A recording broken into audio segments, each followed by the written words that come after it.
Hello, আসসালামু আলাইকুম।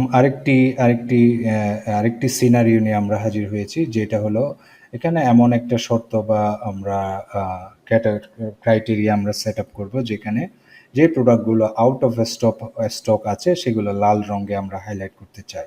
যে প্রোডাক্টগুলো আউট অফ স্টক। ধরেন আমার বিভিন্ন প্রোডাক্ট আছে phone, charger, laptop, mouse, headphone.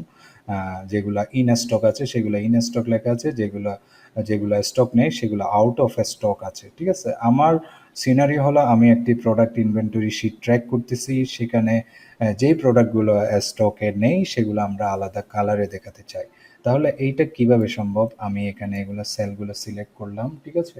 আমি এখানে অ্যাড অ্যানাদার রুল দিলাম। এখানে আমি এই যে রেঞ্জটা সিলেক্ট করা আছে আমি কাস্টম ফর্মুলা দিলাম। কাস্টম ফর্মুলা হিসেবে আমি is equal to B9 is equal to আমি দিতে চাই যে এটা আউট অফ স্টক, এগুলো আমি out of stock out of stock যেগুলো আছে সেগুলো আমরা লাল কালারে হাইলাইট করতে চাই। ওকে, এই যে লাইট রেডে হাইলাইট করতে চাই, আমি ডান দিলাম। তাহলে এই যে charger out of stock, mouse out of stock, laptop, phone, তারপর হেডফোন, এগুলো কিন্তু ইন স্টক। তাহলে এই ক্রাইটেরিয়াতে আমরা দেখলাম যে এই প্রোডাক্টগুলো আমাদের আউট অফ স্টকে আছে।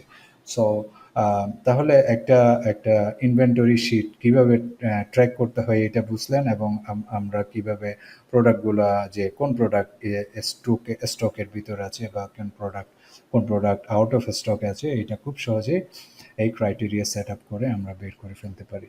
নেক্সট আরেকটি ভিডিওতে দেখা হবে ইনশাল্লাহ। আল্লাহ হাফেজ।